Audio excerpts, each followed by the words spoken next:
తూర్పుగోదావరి జిల్లాలో కోడి పందాలు నిర్వహిస్తే కఠిన చర్యలు తప్పవని, సైబర్ నేరస్తుల వలలో పడొద్దని, వారి పట్ల అప్రమత్తంగా ఉండాలని Korukonda police circle inspector why Satyakishore ప్రజలకు సూచించారు. కోరుకొండ సర్కిల్ కార్యాలయం నందు పరిధిలోని సబ్ ఇన్స్పెక్టర్తో సమావేశం నిర్వహించారు. ఈ సందర్భంగా సంక్రాంతిని పురస్కరించుకుని కోడి పందాలు నిర్వహించడం, కత్తులు కట్టడం, పందాల నిర్వహణకు స్థలం కేటాయించడం చేస్తే చర్యలు తప్పవని హెచ్చరించారు. అదేవిధంగా ఈవ్ టీజింగ్ పాల్పడితే సోషల్ మీడియాలో అసభ్యకర పోస్టులు పెడితే చర్యలు తీసుకుంటామన్నారు.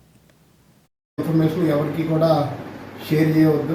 అదేవిధంగా ఏ విధమైన సైబర్ క్రైమ్ బారిన పడినా కూడా వెంటనే 1930 నెంబర్కి ఇమీడియట్గా ఫోన్ చేయవలను.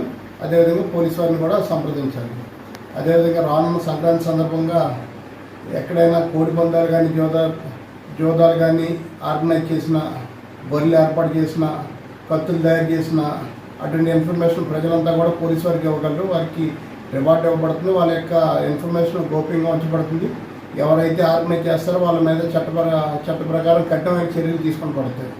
అదేవిధంగా కోరుకొండ, గోకవరం, సీతానగరం గ్రామస్తులందరికీ వినపగా ట్రాఫిక్కి దయచేసి అందరూ కూడా సహకరించాలి. రోడ్ల మీద ఎక్కడ పడితే అక్కడ పార్కింగ్ చేసి వెళ్ళిపోవడం అటువంటివి చేయొద్దు. దీనివల్ల ట్రాఫిక్ బాగా పెరిగిపోయింది. ఎక్కడెక్కడ ట్రాఫిక్ ఇబ్బందులు పెరిగిపోతూ ఉన్నాయి. అదేవిధంగా కోరుకొండ వాసులు ఆవుల్ని రోడ్డు మీద వదిలేయడం జరుగుతుంది. దీనివల్ల ప్రయాణికులకి చాలా ఇబ్బంది పడటం జరుగుతుంది. నిన్న అంబులెన్స్ కూడా ఆగి ఇబ్బంది పడటం జరిగింది. ఈ విధంగా చేసిన పంచాయతీ వారి సహకారంతో ఆవులన్నీ కూడా ఎక్కడో చోట బంధించి వాళ్ళ మీద ఫైన్స్ ఇంపోజ్ చేసి కఠిన చర్యలు తీసుకొని పడతాయని చెప్పి తెలియజేస్తా ఉన్నాం. అదేవిధంగా